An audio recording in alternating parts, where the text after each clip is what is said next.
pemirsa, apa kabar? Jumpa lagi bersama saya Afiliani dalam Economic Lounge with ISEI yang pada malam hari ini akan mengangkat persoalan bagaimana pemimpin daerah mengatasi kemiskinan struktural.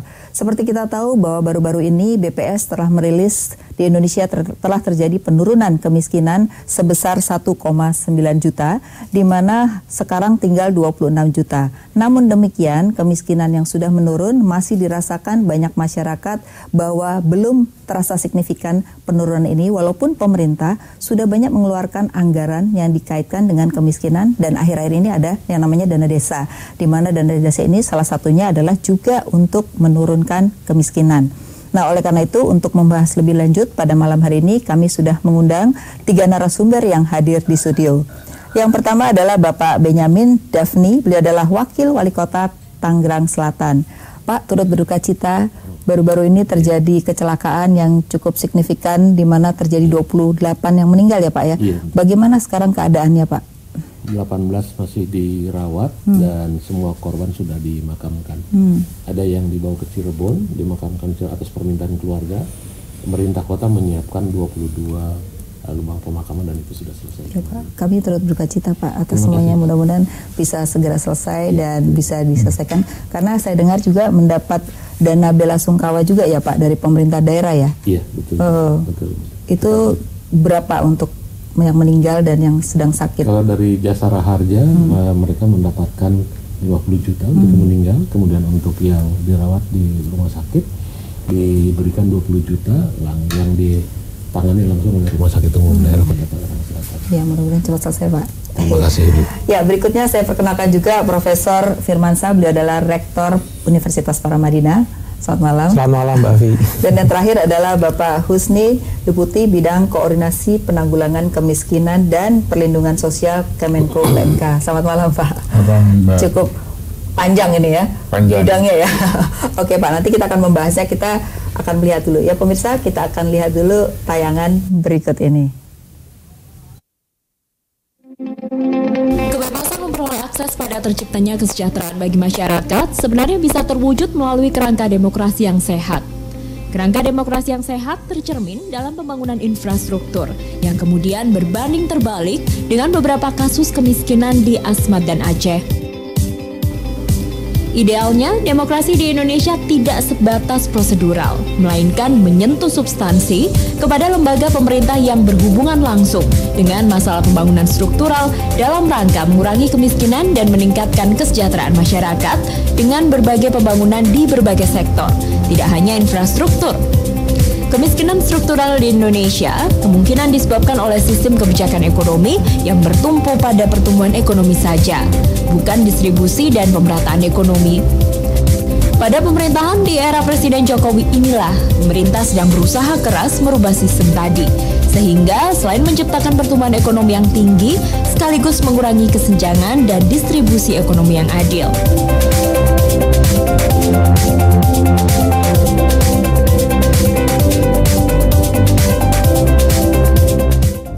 Ya, barusan kita melihat tayangan Pak bagaimana kemiskinan struktural di Indonesia ya, walaupun dikatakan menurun tetapi orang masih merasakan. Bahkan kalau kita lihat 26 juta itu baru angka miskin. Hampir miskinnya juga cukup banyak, sekitar 70 juta. Jadi kira-kira orang yang perlu diperhatikan itu 100 juta begitu ya. Nah, mungkin saya pertama Pak Husni dulu nih. Pak Husni, kalau kita melihat karena Pak Husni pernah mengalami juga di Bappenas dan sekarang di PMK, begitu tahu sekali ya bagaimana sebenarnya potret kemiskinan kita, di mana mungkin bisa dijelaskan juga berapa sih definisi kemiskinan, karena dulu saya ingat 250.000 itu dengan $1 7.500. Nah, sekarang kan dolarnya sudah 13.000 ya. Apakah ini mengalami perubahan atau tidak sih definisi kemiskinan itu? Silakan Pak Husni. Baik, terima kasih Mbak Afi, panggilnya Mbak ya. Iya. Baik, kalau kita lihat dari kondisi kemiskinan sekarang, memang itu menarik. Yang satu yang pasti kita seperti dikatakan walaupun sudah 10,12 September 2017, tapi persentasenya jadi proporsi teman-teman kita miskin dibandingkan populasi total jumlahnya masih 26,6 juta. Tapi yang seperti juga Mbak Afi katakan, memang menariknya karena banyak teman-teman kita, saudara-saudara kita hidup di sekitar garis kemiskinan. Itu yang kita bilang biasanya frasanya hampir miskin, gitu ya. Yang ketiga juga yang tidak kalah pentingnya adalah tingkat kesenjangan yang biasa kita gunakan dari dengan menggunakan indeks atau koefisien Gini juga harus tetap kita perbaiki, dan pemerintah itu memperhatikan benar bahwa semua program harus juga menurunkan kemiskinan dan juga mengurangi kesenjangan. Nah, yang menarik adalah karena kami juga sadar semuanya bahwa sebagian besar dari beberapa dari kita juga hidup di sekitar garis kemiskinan, jadi bantuan-bantuan atau program yang kita implementasikan itu tidak hanya mencakup saudara-saudara kita yang miskin. Contohnya hampir miskin juga ya. Iya, misalnya kesehatan gitu ya. Salah satunya. Bahkan yang bukan itu saja Bu, nanti kita ngobrol lagi ya. Tapi seperti misalnya bansos pangan atau bansos rastra ya zaman dulu. Beras. Itu kita mencapai 15,5 juta. Keluarga keluarga penerima manfaat frasa yang kita gunakan. Menurut data TPTN2P. Ya, semuanya itu kita gunakan, dan ini komitmen dari Presiden sendiri. Semua program yang terkait dengan penanggulangan kemiskinan harus menggunakan data yang kita sebut basis data terpadu. Itu dikelola oleh TNP2K dan Kemsos. Jadi itu data yang valid untuk digunakan ya. Dan itu frasa juga itu ada alamatnya, ada namanya, by name by address. Jadi kita pakai itu, dan kita mencakup sekitar 15,5 juta, itu sekitar 15-18%. Jadi kita di atas garis kemiskinan. Jadi ditambah dari 15 juta tadi, kemudian ditambah lagi lebih dari itu gitu. Ya, 15,5 juta. KPM keluarga penerima manfaat itu di luar itu jauh di atas 10%, karena 15,5% itu sekitar 13%. Jadi ditambahkan ke atas gitu ya. Karena kita tahu banyak rentan, banyak teman-teman kita, saudara kita yang rentan gitu, kalau misalnya sakit atau kehilangan pekerjaan itu akan jatuh miskin, makanya kita meng-cover. Nah, Pak Firmansyah sebagai akademis juga nih, kalau kita melihat kemiskinan, dan dulu juga Anda banyak membahas tentang kemiskinan ya, ini sebenarnya potret seperti ini kan belum berubah, kalaupun menurun nanti naik lagi, nanti turun lagi gitu ya. Nah, sebenarnya struktur potret kita sebenarnya apa sih penyebab utama gitu? Iya, kalau kita lihat kemiskinan kita Mbak Afi, memang ada tren penurunan ya, tapi penurunannya sekarang sangat landai. Kalau data terakhir September itu sekitar 26,6 juta, turun sedikit dari 27,7 juta. September 2017 ya. Dibandingin dengan Maret 2017. Jadi kita akan sudah masuk dalam kelompok masyarakat miskin yang paling sulit untuk dientaskan. Jadi elastisitas rupiah untuk pengentasan kemiskinan juga sekarang jauh lebih besar dibandingkan dengan era-era sebelumnya. Ada masa pasca reformasi, kemiskinan kita 17%, bisa turun dengan cepat dalam kurun waktu 3-4 tahun. Tapi saat ini kita memang menghadapi kelompok masyarakat miskin yang sulit untuk dientaskan. Kalau data dari BPS memang perlu kita lihat indeks kedalaman dan indeks keparahan tentang kemiskinan, karena itu juga sangat mengkhawatirkan. Memang kemiskinan multidimensi. Tidak hanya aspek ekonomi, ada aspek budaya, ada aspek geografis. Penanganannya juga tidak bisa monolitik. Artinya masyarakat miskin di pedesaan berbeda topografi dengan perkotaan. Yang di pedesaan ada di kawasan hutan itu berbeda dengan kawasan di pesisir misalnya. Jadi polisinya nggak satu bisa untuk semua gitu ya, harus berdasarkan kebutuhan daerah mestinya. Memang ada grand secara nasional kita membutuhkan, tetapi menurut saya peran dari kepala daerah yang berada di garis depan melihat tentang aspek kemiskinan ini yang menjadi ujung tombak. Nah, yang menarik adalah misalnya kalau kita belajar dari Tiongkok. Tiongkok itu tahun 80-an negara ini di bawah Bangladesh dan di bawah Chad. Tetapi sekarang mereka menjadi salah satu negara yang relatif sukses untuk penanggulangan kemiskinan. Itu signifikan sekali ya. Signifikan, 700 juta orang miskin itu bisa terentaskan dari Tiongkok. Mengapa kita nggak bisa seperti itu? Nah, memang ada beberapa tesis dikeluarkan dari negara yang masih otoriter, kemudian satu komando. Tetapi yang menjadi titik tekan itu adalah kelembagaan. Jadi memang Tiongkok aspek kelembagaannya dijaga, karena apapun kualitas kebijakan publik, kalau kelembagaan harus berkesinambungan ya, nggak boleh berganti-ganti policy ya. Benar. Jadi kualitas kebijakan publik, ketepatan pengalokasian anggaran, kebocoran, itu yang tetap dan dijaga. Jadi kemiskinan bukan hanya persoalan investasi, kemiskinan bukan persoalan fasilitas kesehatan, pendidikan, tetapi backbone dari itu semua adalah institusi. Oke, nah bicara institusi ini menarik Pak. Tadi dikatakan salah satunya kepala daerah itu punya peranan ya, di mana ada anggaran pusat juga anggaran daerah.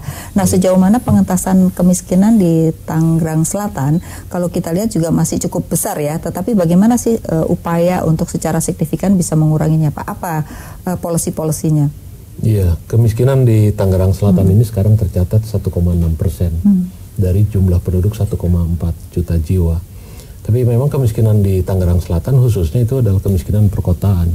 Yang bukan saja secara struktur, kemiskinan struktural, tapi juga ada bagian-bagian dari kemiskinan kultural di sana. Oh, kultural. Sehingga kebijakan untuk pengentasannya ini harus multidimensi.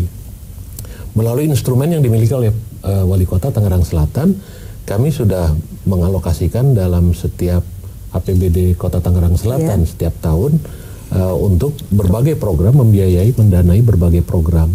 Selain itu juga kami menggandeng sektor swasta untuk bersama-sama melakukan pengentasan kemiskinan yang langsung dapat dikelola oleh mereka. Kami membentuk forum CSR di Kota Kalau yang pemerintahnya sendiri dulu apa Pak yang dilakukan sebelum ada swasta? Hal yang paling mendasar dari kemiskinan di Tangerang Selatan itu adalah bergerak di sektor pendidikan dan sektor ekonomi. Jadi kami banyak mengintervensi melalui instrumen program dan anggaran di kedua masalah ini. Itu yang kami lakukan, sehingga dengan demikian yang kami harapkan angka kemiskinan di Tangerang Selatan bisa berkurang. Tetapi ada satu hal yang fenomena yang sangat menarik adalah bahwa karena pertumbuhan penduduk 3,4% di Tangerang Selatan ini satu tahun 3,4%, dan itu didominasi oleh urbanisasi dari luar daerah. Oh, justru urbanisasi ya? Urbanisasi kebanyakan, karena keberhasilan program KB kita sudah hampir 90%. Oke, 90% berhasil, tapi cukup banyak urbanisasi ya. Oke, nanti saya akan tanya Pak mengenai kalau kita lihat sekarang di Tangerang Selatan ini banyak swasta membuat pengembang-pengembang baru yang membuat harga-harga jadi naik, sehingga ini akan membuat kemiskinan baru. Tapi kita harus break dulu ya Pak. Ya pemirsa, jangan kemana-mana, tetaplah di Economic Lounge with ISEI.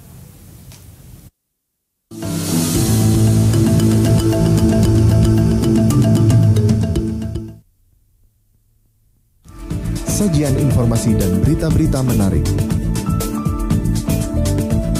hingga peristiwa yang sedang terjadi di ibu kota.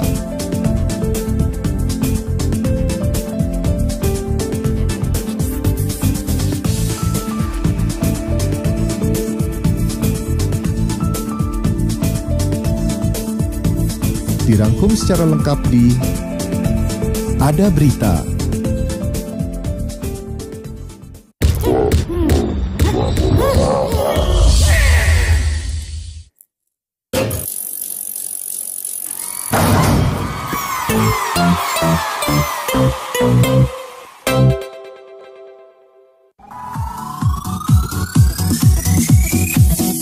Yang terkini seputar gaya hidup, entertainment, fashion, musik, dan lain-lain. Gak ingin ketinggalan kan? Jangan lewatkan update. Jadi apa? Jadi apa sekarang? Jadi apa? Jadi apa?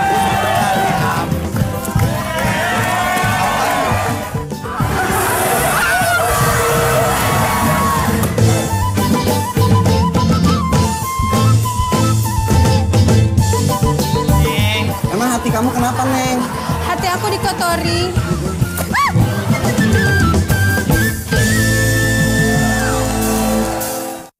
Masih ingat dengan mereka? Nah, bersiaplah untuk kembali tertawa. Kamu aja gimana nih? Gua? Ini punya gua dua-duanya. Hah? Orang kaya. Bah lu. Mereka akan menghibur Anda. kemarin mah yang preman udah kelet semua bang, kepotong-potong gitu kan. Jadi berapa semuanya? 1.000 aja kan. Tawa Sutra, jam 21.30 setiap Senin dan Selasa di Jak TV ya. Ambil aja. Gak apa-apa? Iya. Makan kan? Assalamualaikum. Waalaikumsalam.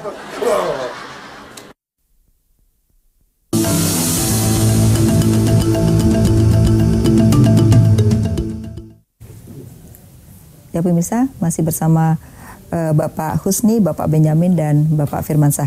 Ya, segmen ini kita mau bicara Pak, tadi yang menarik Bapak katakan bahwa ada program-program ekonomi yang juga dianggarkan. Nah, apa sih sebenarnya yang bisa untuk pemberdayaan masyarakat dan bersifat berkesinambungan Pak? Jadi tidak hanya sekedar program dan proyek yang tiap tahun bisa beda-beda. Nah, apa yang membuat kemiskinan bisa berkurang? Tangerang Selatan ini salah satu fungsi kotanya adalah fungsi perdagangan dan jasa. Dari 4 fungsi kota yang ada, hunian, pendidikan, perdagangan, dan jasa. Sektor perdagangan dan jasa ini memang menjadi daya dongkrak ekonomi, pertumbuhan ekonomi Tangerang Selatan. Dan intinya dari sana adalah koperasi. Koperasi, oke. Kita sekarang ini sudah ada lebih dari 500 koperasi. Satu koperasi kita dorong untuk menghimpun paling tidak ada 100 sampai 500 IKM kita. Nah, dari sini pemerintah kemudian memberikan banyak stimulan kepada mereka. Dari mulai tanahnya kita buatkan sertifikat, kalau mereka mau bikin koperasi kita bantu untuk ke notaris dan seterusnya.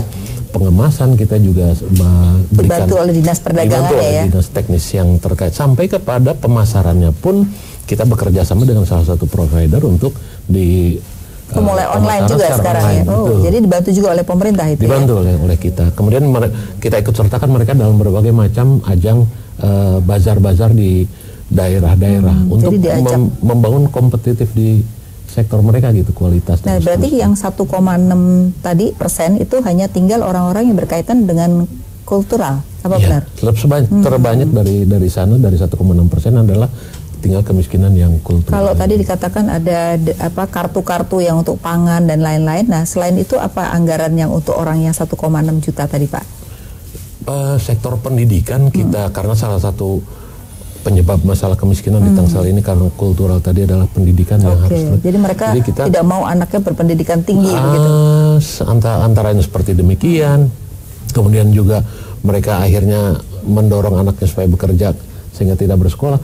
Kami dorong mereka, berikan mereka beasiswa untuk bersekolah karena bersekolah di Tangerang Selatan dari mulai SD dan SMP sekarang ini gratis sudah ya? diambil alih bebannya oleh APBD sebetulnya demikian Ibu. Jadi sebenarnya udah sekolah juga udah gratis sudah, dan kesehatan juga sekarang sudah ada BPJS ya kan? Iya betul. Gizi juga begitu ya. Nah Pak Husni, ini ada yang menarik sebenarnya. Persoalan pendidikan kita kan sudah anggarannya 20% ya. Tapi persoalannya adalah kalau kita melihat dalam kenyataannya, kenapa masyarakat itu sudah pendidikan gratis tapi kadang-kadang nggak sekolah juga. Satu, karena gizi buruk. Bahkan kalau kita lihat desa-desa tertentu ada angka stunting yang tinggi, ya, berat badan di bawah normal gitu. Nah ini apakah anggaran kesehatan kita kan relatif naiknya kecil Pak, hanya 3 jadi 5% yang pertama. Yang kedua lebih banyak untuk BPJS, tapi untuk menjaga kesehatan itu kok tidak terlihat. Gimana nih Pak Husni? Baik, gini, sebetulnya memang kita arahnya nanti akan membangun mengurangi kemiskinan melalui peningkatan kualitas sumber daya manusia. Benar memang kualitas sumber daya manusia itu tergantung juga pendidikan dan kesehatan. Kita ngobrol kesehatan karena tadi tanya kesehatan. Kesehatan memang sudah 5% dan itu sudah meningkat dengan lumayan dibandingkan dengan 20%, tapi sebetulnya yang pasti kita harus juga meningkatkan kualitas pembiayaannya. Jadi bukan hanya angkanya, misalnya pendidikan 20% gitu, tapi juga harus meningkatkan kualitasnya. Penggunaan daripada dana yang 20% itu sendiri ya. Nah, itu yang kesehatan yang pendidikan kesehatan. Nah, benar sebetulnya kan kalau kita bicara tentang kemiskinan atau kesenjangan, itu sebetulnya kan kita akan meningkatkan sumber daya. Yang satu sumber daya manusia, pendidikan, kesehatan, tapi juga sumber daya finansial. Nah, dari sumber daya manusia itu nanti kita mendapatkan gaji gitu kan. Kalau finansial kita mendapatkan bunga. Nah, 2 ini kan bisa dipakai untuk konsumsi. Sisanya akan diinvestasikan. Betul. Jadi diharapkan mengurangi kesenjangan di masa depan. Cuma yang menarik adalah seperti yang kita bicarakan tadi, sangat rentan. Jadi misalnya ada yang sakit atau misalnya ada hama, miskin itu akan miskin kembali, dan itu kita lindungi. Kembali ke kesehatan, saya kira ini ada 2 yang harus kita bicarakan.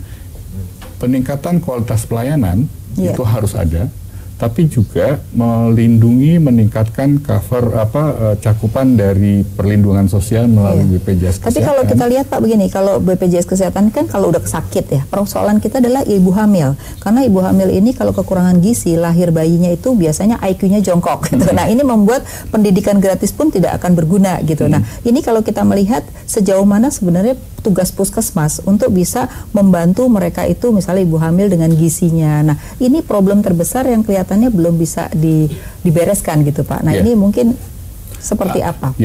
Ada juga yang salah satu dari bantuan sosial itu yang program Keluarga Harapan. Kalau frasa yang biasa dipakai conditional cash transfer atau bantuan bersyarat. Di situ kita memberikan tahun ini 1.890.000 untuk per tahun, tapi kalau ada lansia dan yang disable bisa 2 juta. Tapi yang menarik ini, kalau misalnya mereka punya keluarga itu punya ibu yang hamil, itu nanti kita haruskan mereka memeriksa kehamilan. Nah, itu siapa yang mengkontrol mereka itu kesana apa tidak? Nah, ini problem juga. Itu ada pendamping. Pendamping itu memastikan apakah mereka mengikuti apa yang kita minta, gitu ya. Termasuk juga absensinya. Terus juga kalau ke puskesmas juga daftar absennya juga gitu ya. Pokoknya ada buktinya bahwa mereka melakukan itu, dan itu pendamping dari PKH.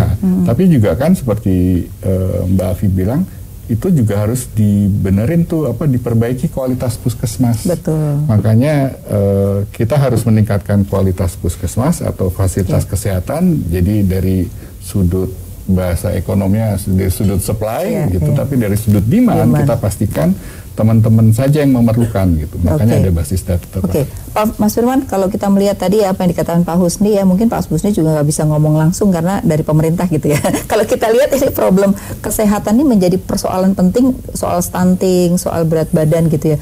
Nah, kalau dilihat dari kacamata akademisi sebenarnya anggaran sudah cukup banyak gitu ya, tapi pendamping juga udah ada loh sebenarnya. Tapi kenapa sih masyarakat ini kok sulit sekali ya dengan apa yang sudah diprogramkan oleh pemerintah untuk melakukan sesuatu yang memang harus dia lakukan untuk memperbaiki gizi mereka, anak juga jauh lebih baik gitu kan. Ini masa depan kita menjadi berbahaya, bukan menjadi aset malah bisa menjadi liability kan gitu. Gimana Mas Firman? Sebenarnya banyak studi-studi terkait dengan hal itu Mbak Afi. Jadi misalnya di beberapa daerah di Lamongan, kemudian di Tuban terkait dengan efektivitas program pengentasan kemiskinan, dan rata-rata banyak menarik kesimpulan bahwa persoalannya sebenarnya bukan masalah anggaran, persoalannya bukan masalah data saja, tapi persoalan pada kualitas dari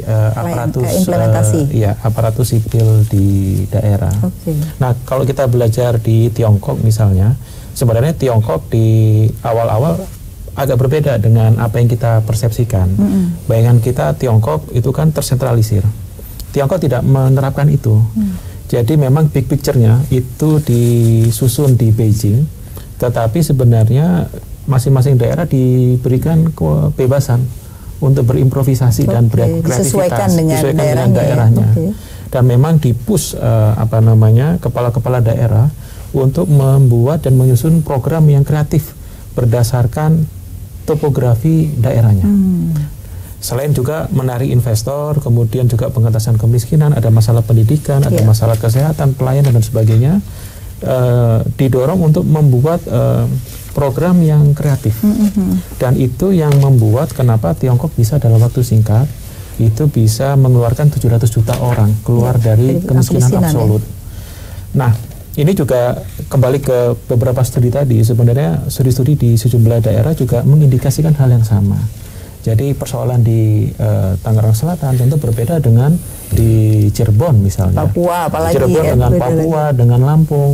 Nah sekarang bagaimana kualitas dari program di daerah, dan kembali lagi bahwa ini bukan hanya potret nasional, tetapi nasional tidak bisa meng-capture persoalan kekhasan di daerah. Nah tentu bupati dan wali kota beserta aparat yang ada di dalamnya, yang ada di frontliner. Kalau persoalan memang persoalan ketersediaan susu misalnya untuk tadi pengentasan kemiskinan, ya berarti programnya diarahkan ke sana. Ada beberapa daerah yang memang persoalannya bukan di susu, betul. Tapi persoalannya ada di inflasi. Ada daerah yang inflasinya rendah tapi kemiskinan juga tidak bergerak. Persoalannya bukan di harga tapi di ketersediaan lapangan kerja. Jadi meskipun harganya tidak berfluktuasi, tapi mereka tidak punya lapangan pekerjaan yang memadai. Itu juga berbeda-beda ya. Itu juga berbeda. Berarti kalau gitu di Indonesia ini sebenarnya sekarang baru satu untuk semua ya, belum mengarah pada kemampuan daerah untuk masing-masing berkreativitas gitu. Iya, saya rasa masih terpaku pada standar yang ditetapkan oleh daerah, kemudian juga oleh nasional, kemudian masing-masing daerah mengacu pada standar nasional. Padahal sebenarnya esensi dari desentralisasi adalah daerah diberikan kewenangan untuk melihat, untuk meng-capture, kemudian disampaikan ke nasional. Jadi bottom up solusi yang dilakukan oleh Tiongkok. Saya rasa potret ini dan mekanisme ini yang harus perlu ada di Indonesia. Menarik sekali ya. Nah nanti saya tanya pada Pak Benyamin, nanti apakah sebenarnya apa yang dikatakan Pak Firman itu sudah digunakan kreativitasnya dengan menggunakan anggaran daerah, tapi bukan yang pusat ya. Harusnya pusat juga tinggal diberikan kepada daerah ya Pak ya. Jadi daerahnya lebih banyak anggarannya ya. Tapi jangan dijawab dulu ya Pak. Ya pemirsa jangan kemana-mana, tetaplah di Economic Lounge with ISEI.